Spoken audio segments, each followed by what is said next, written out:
Good morning everyone. Today we are going to do another exercise of the chapter direct and inverse proportion. In the last class we have discussed questions of exercise 13.1 and all the problems were related to direct proportion.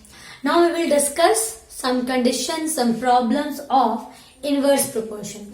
So let's start. We will discuss the questions of exercise 13.2. Okay. Now in this exercise, the very first question we are having, which of the following are in inverse proportions? Few conditions has been given to us and we have to check that which condition is of inverse. Like in the first problem, the question is the number of workers on a job and the time to complete the job. ठीक है, कोई एक job है, उसमें number of workers और time to complete. ठीक है, कि कितने वर्कर्स काम करेंगे और उस काम को करने में समय कितना लगेगा. अब बस ये सोचिए, अगर नंबर ऑफ वर्कर्स बढ़ जाएंगे तो उस जॉब को करने में टाइम ज्यादा लगेगा या कम लगेगा. इट्स वेरी ऑब्वियस, अगर नंबर ऑफ वर्कर्स बढ़ेंगे तो टाइम कम लगेगा. सो this is the problem of inverse proportion. Okay, so first question, first part, inverse. Okay, reason you can give, because if the number of workers will increase, then the time to complete that job will decrease. Okay, second condition is the time taken for a journey and the distance traveled at a uniform speed. एक है time और एक है distance.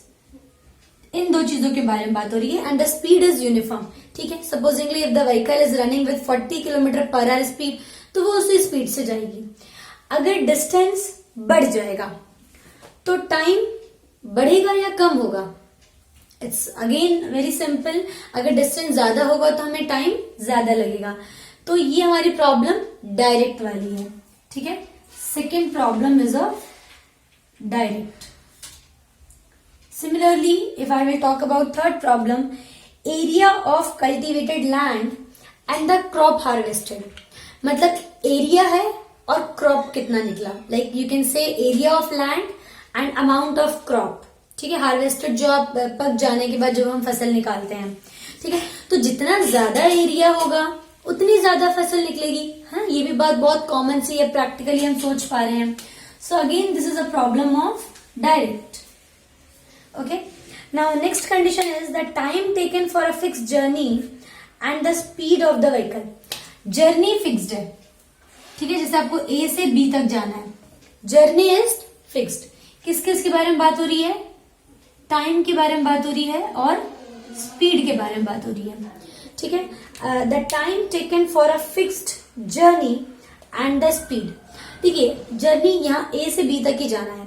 अगर आप 40 kilometre per hour की speed से जा रहे हो तो जो भी आपको टाइम लग रहा है, अगर सपोजिंगली आपने स्पीड बढ़ा दी तो आपको टाइम कम लगेगा या ज्यादा लगेगा. तो स्पीड और टाइम की बात करें तो ये इनवर्सली है, क्योंकि स्पीड ज्यादा होगी तो समय कम लगेगा. डिस्टेंस और टाइम की बात करते हैं तो ये डायरेक्ट है, और यहाँ स्पीड और टाइम है. So again this is a problem of inverse. ठीक है, ये आपकी इनवर्स की प्रॉब्लम है. Then coming to fifth part, the population of a country and the area of land per person. अब देखिए इसको ध्यान से, ये थोड़ा आप अभी तक सारे इजी थे, इसको थोड़ा ध्यान से समझेंगे हम लोग. Population of a country, like let's take that this is a country. ठीक है, ये कंट्री है आपकी. इस कंट्री में जो भी पॉपुलेशन है, whatever is the population, so एक तरफ है हमारे पास ये population and area of land per person. मतलब एक बंदे पे कितना एरिया है. ठीक है, एक इंसान को कितना एरिया मिल रहा है. अब एक तरफ पॉपुलेशन है और एक तरफ एरिया है पर पर्सन. पर पर्सन का एरिया की बात हो रही है. तो अब ये आपको पता है, जैसे अगर इस लैंड तो कंट्री का सेम है, कंट्री का लैंड तो बढ़ा या कम नहीं हो सकता, ये तो बिल्कुल कांस्टेंट रहेगा. लेकिन अगर लोग ज्यादा हो जाएंगे, ठीक है, लोग बढ़ जाएंगे, तो पर पर्सन जो एरिया होगा वो कम हो जाएगा. ठीक है, लोग अगर कम हो जाते हैं, ठीक है, कुछ लोग अगर कम हो जाते हैं तो जो पर पर्सन का एरिया होगा वो बढ़ जाएगा. ठीक है, so again this is a problem of inverse. तो इस तरीके से आप क्वेश्चन को हिंदी में समझकर उसको प्रैक्टिकली सोच के हम डिसाइड कर सकते हैं कि प्रॉब्लम डायरेक्ट की है या इनवर्सली है। एटलीस्ट 1 मिनट आपको उस थॉट पे देना पड़ेगा। Okay, so in this way we can see. Now coming to our question number 2। Question number 2 क्या है आपका? In a television game. ठीक है, ये आप लोग अच्छे से समझ में आ गया है। Now let's talk about question number 2। In a television game the prize money of ₹1,00,000। ठीक है, 5 zeros हैं, आप लोग देख सकते हो। एक कोई गेम हो रहा है, उसमें 1,00,000 का प्राइज मनी देना है। ठीक है, अब prize money of ₹1,00,000 is to be divided equally amongst the winners. जो भी विनर्स होंगे उसमें इस अमाउंट को, प्राइज मनी डिसाइड हो गया भाई, एक ये जो गेम हम कंडक्ट कर रहे हैं इसमें मुझे 1,00,000 के प्राइज बांटने हैं। जो भी विनर्स होंगे, विनर्स कम हो ज्यादा हो वो भी काउंटिंग नहीं है, पर 1,00,000 का प्राइज हमें बांटना है। Okay, now complete the following table and find whether the prize money given to an individual winner is directly or inversely proportional to the number of winners। अब देखिए, 2 चीजें बोली गई हैं। एक बोला गया है प्राइज मनी, ठीक है, और नंबर ऑफ विनर्स। इसके बारे में बताना है कि जो प्राइज मनी और जो नंबर ऑफ विनर्स है वो डायरेक्टली प्रोपोर्शनल है या इनवर्सली प्रोपोर्शनल है। अब देखिए, जैसे ये तो डिसाइड हो चुका है कि 1,00,000 का ही प्राइज देना है इस गेम में। अब अगर विनर्स कम होंगे तो जो पर पर्सन वाला जो प्राइस है वो बढ़ जाएगा। ठीक है, लेकिन अगर विनर्स ज्यादा होंगे तो जो पर पर्सन का जो प्राइस है वो कम हो जाएगा। जैसे मैंने आपको केक का एग्जांपल लेके बताया था। ठीक है, जैसे you are celebrating your birthday and you have ordered an cake. If the number of, ना the cake size will remain same, जो आपने मंगा लिया वो तो वही रहेगा ना। If the number of guest will increase you will give them small pieces. अगर वही कम गेस्ट होंगे तो आप थोड़े उनको बड़े बड़े पीसेस दोगे।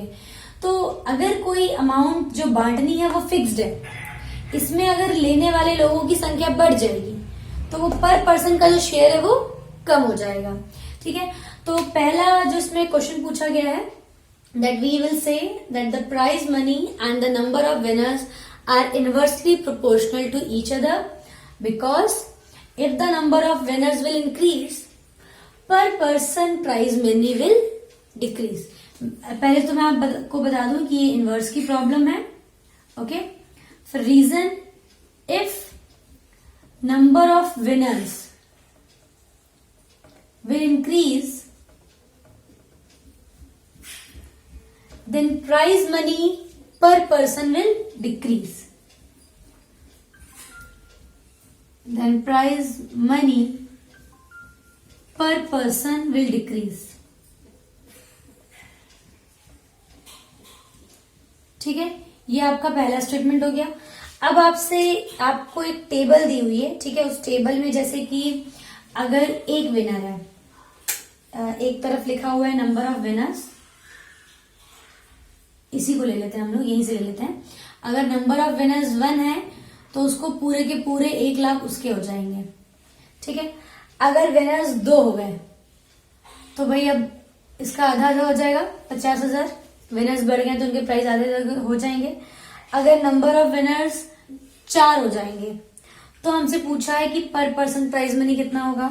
ठीक है, नंबर ऑफ विनर्स 5 हो जाएंगे तो कितना होगा, फिर ऐसी 8, 10 और 20। 8, 10 और 20 के में बताना है कि कितना कितना प्राइज मनी हो जाएगा।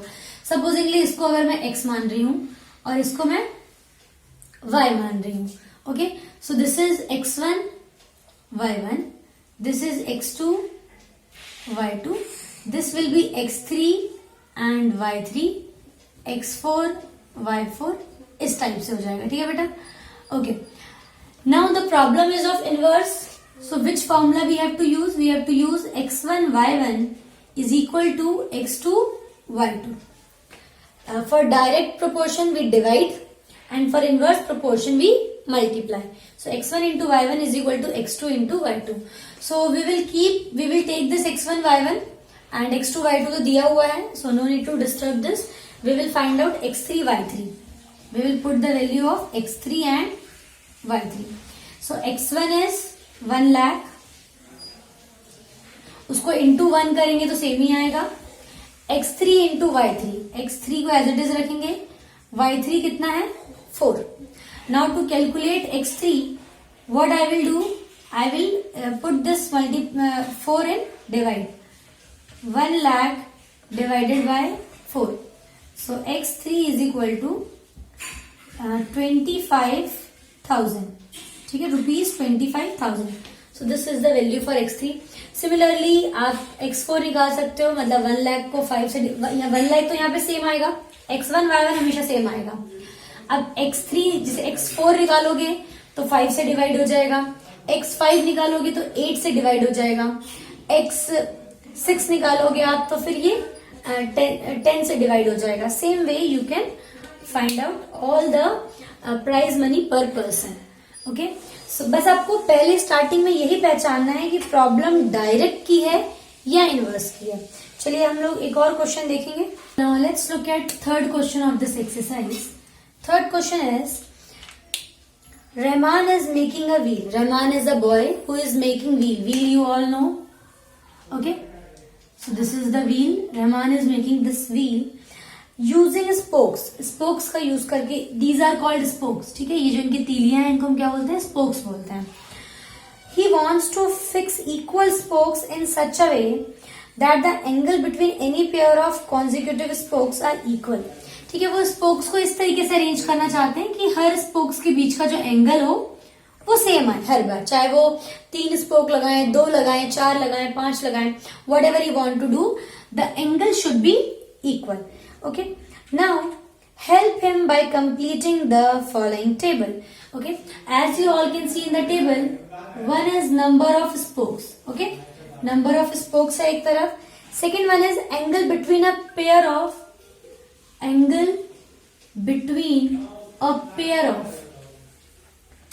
consecutive spokes. ठीक है, इनके बीच में कितना एंगल है. ठीक है, ये आपका x हो जाएगा and this will be our y.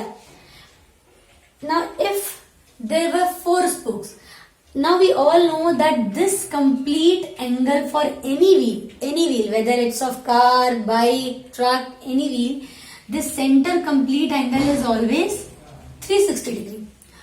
तो इस चीज को अगर हम प्रॉब्लम को सोचें, ठीक है, एंगल तो इस व्हील में ही सेट होना है, 360 डिग्री में ही सेट होना है. अगर हम स्पोक्स बढ़ाएंगे तो 2 स्पोक के बीच का एंगल क्या होता जाएगा, जितने ज्यादा स्पोक्स होते जाएंगे उतना ही इन दोनों के बीच का एंगल कम होता जाएगा. So again the problem is of inverse, क्योंकि ये फिक्स्ड है, अब इसी का डिवीजन होना है. ठीक है, तो जैसे जैसे नंबर ऑफ स्पोक्स बढ़ेंगे आपका पर स्पोक्स के बीच का जो एंगल है वो कम होता जाएगा. Now when there were 4 spokes then angle was 90 degree, and when there were 6 spokes the angle was 60 degree. ये आपको दिया हुआ है इतना. Now they are asking for 8, 10 and 12. अगर मैं इसको x1 मानू, x2, x3, x4 and x5, तो हमें निकालना क्या क्या है, y3 निकालना है, y4 निकालना है और y5 निकालना है. We will not use this, just इसको देख लीजिए आप. Formula will be same, x1 y1 is equal to x3 y3. Okay, now x1 y1 means 4 into 90 and x3 y3 means x3 कितना है हमारा 8 है and y3 we will keep as it is. Now x1 y1 will be same for y4 also and y5 also. बस यहाँ change हो जाएगा, x4 y4 x5 y5. 8 into y3, so y3 is equal to 360 degree divided by 8. y3 is equal to 45 degree. ठीक है, आप इसको divide करेंगे, 8 4 32, 4 और 0, सो y3 इज 45 डिग्री. सिमिलरली जब 360 को 10 से डिवाइड करेंगे सो y4 विल कम 36 डिग्री. जब उसको हम 12 से डिवाइड करेंगे तो y5 will come 30 degree. Okay, so in this way we can find out all the angles. बस प्रॉब्लम को एक बार, जैसे यहाँ तो आपको पता है कि ये पूरी एक्सरसाइज इनवर्स की है तो यही फॉर्मूला लगना है, लेकिन in exam how you will decide कि मेन है फॉर्मूला का कि ये यूज करें या डिवाइड वाला यूज करें. ये बहुत स्कोरिंग भी है बेटा. ठीक है, अगर आप सही पहचान जाओगे फुल मार्क्स आएंगे, बहुत डिफिकल्ट कैलकुलेशन भी नहीं है. Okay, So for today we can do this much question. The next we will do in our next class. Thank you children.